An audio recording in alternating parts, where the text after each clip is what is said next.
Mi nombre es Alejandro Jiménez y les voy a explicar hoy el cilindrado.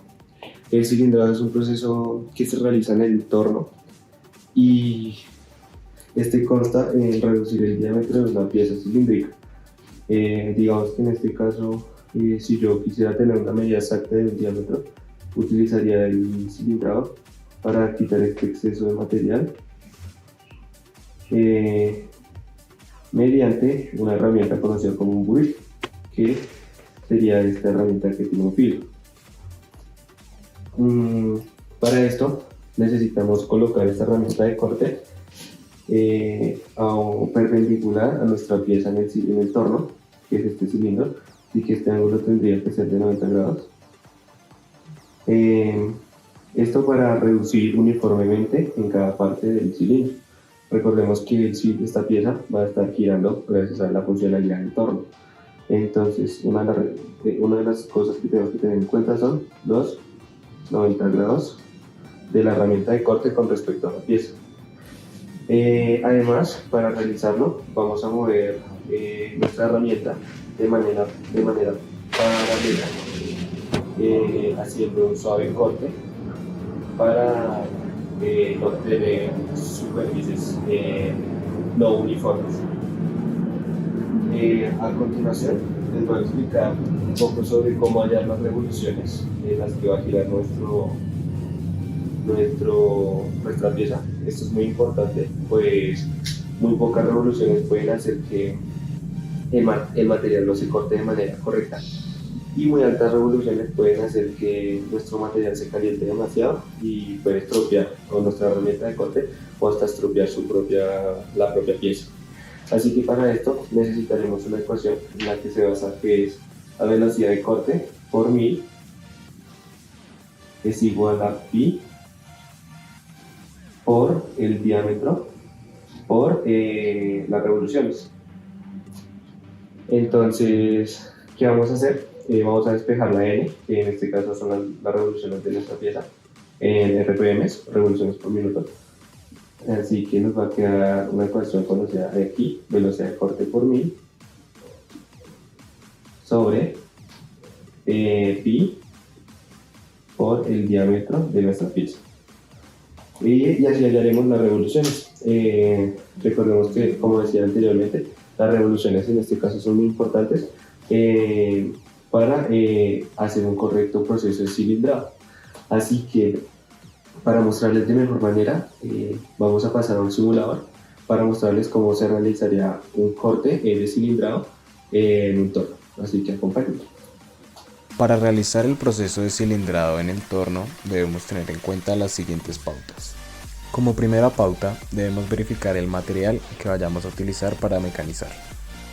La segunda pauta será verificar el buril y su afilado, visto previamente en el video de afilado de buriles. En este debemos verificar que el afilado sea correcto y que nos sirva para la pieza que requeramos a la hora de cilindrar. Como tercera pauta debemos verificar las revoluciones en la caja Norton. Como cuarta pauta debemos montar nuestro buril dentro del portaburiles y acercarlo a la pieza que vayamos a mecanizar. Y por último, con las revoluciones que le tengamos dentro de la caja Norton, debemos realizar el proceso de mecanizado acercando el buril a la pieza y realizando el corte que queramos. Este corte es un ligero desbaste que se realiza por los bordes del material y nos deja un acabado limpio y pulido. Bueno, por otro lado tenemos el refrentado. El refrentado es la operación realizada en el torno, mediante la cual se mecaniza el extremo de la pieza en un plano perpendicular al eje de giro. Esto quiere decir que consiste en mecanizar la parte frontal, como se ve en el video, de la pieza para quitar imperfecciones, inclinaciones o también para reducir su longitud.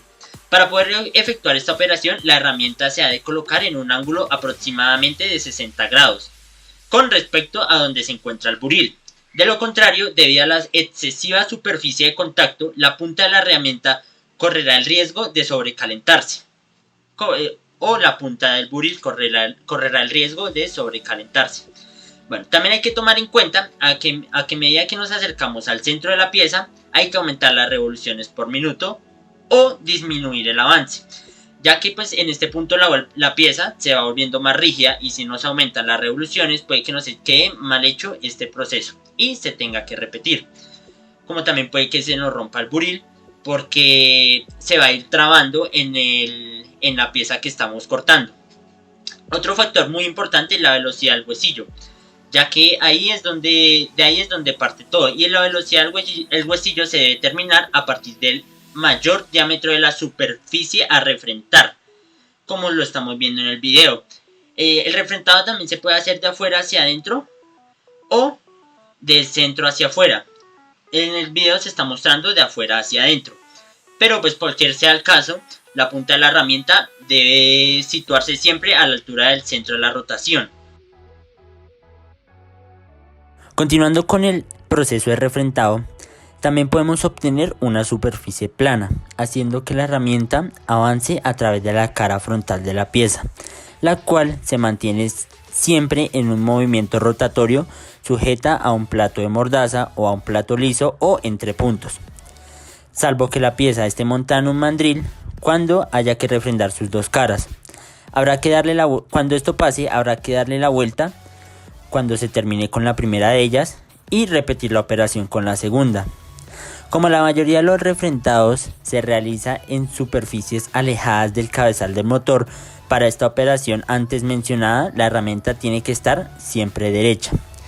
Y pues ya por último y no menos importantes, se darán a conocer los pasos para realizar un correcto refrentado, como lo son: afilar el buril con el afilador universal, colocar el buril en el portaburil teniendo en cuenta que la punta del buril debe quedar a la misma altura del eje imaginario del torno, mantener la pieza en la copa del torno, seleccionar la velocidad del torno dependiendo del material a maquinar, arrimar el buril de manera cuidadosa hacia la pieza, poner a tocar el buril sobre la superficie de la pieza y por último accionar el torno y cortar la pieza que se desea.